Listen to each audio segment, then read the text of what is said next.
बुद्ध कहते हैं कि मनुष्य में संकल्प शक्ति का होना बहुत जरूरी है।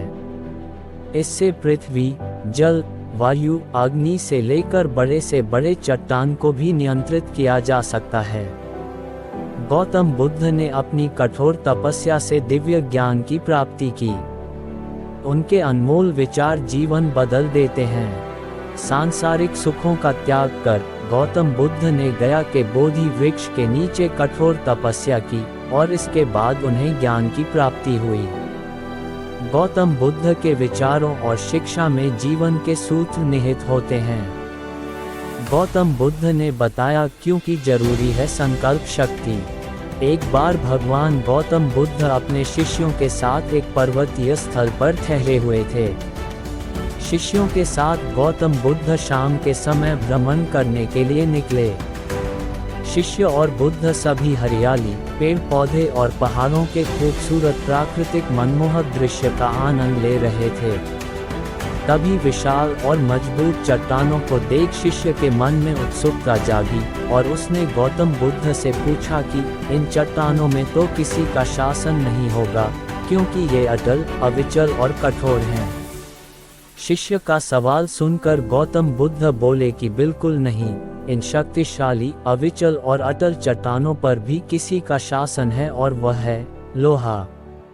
लोहे के प्रहार से इन चट्टानों के टुकड़े टुकड़े हो जाते हैं। ये सुनकर शिष्य ने कहा तब तो लोहा सर्वशक्तिशाली हुआ। गौतम बुद्ध मुस्कुराते हुए बोले कि नहीं, लोहा भी सर्वशक्तिमान नहीं है, क्योंकि अग्नि अपने ताप से लोहे को पिघला सकती है और इसका रूप परिवर्तित कर सकती है। शिष्य गौतम बुद्ध को धैर्यपूर्वक सुन रहा था। वह बोला तब तो अग्नि सर्वशक्तिमान है। बुद्ध ने फिर से वैसा ही उत्तर दिया। बुद्ध बोले नहीं, अग्नि भी सर्वशक्तिमान नहीं है, क्योंकि जल अग्नि की उष्णता को शीतलता में परिवर्तित कर देता है और इस तरह के धधकती अग्नि भी जल से शांत हो जाती है। गौतम बुद्ध का जवाब सुनते ही शिष्य फिर से कुछ सोचने लग गया।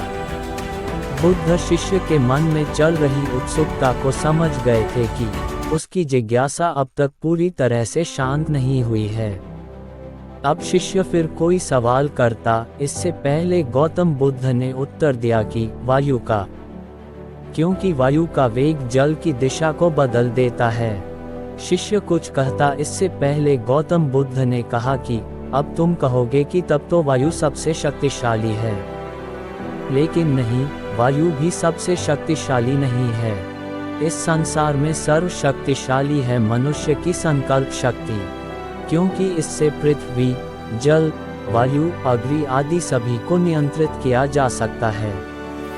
इसलिए व्यक्ति को अपने भीतर की संकल्प शक्ति का विकास करने की आवश्यकता है, क्योंकि जीवन में कोई भी महत्वपूर्ण कार्य बिना संकल्प शक्ति के असंभव है। मुझे उम्मीद है कि आपको ये कहानी पसंद आई होगी और काफ़ी कुछ सीखने को मिला होगा। कहानी के बारे में अपने विचार आप हमें नीचे कमेंट करके बता सकते हैं। जाने से पहले वीडियो को लाइक करें और चैनल को सब्सक्राइब जरूर करें। धन्यवाद।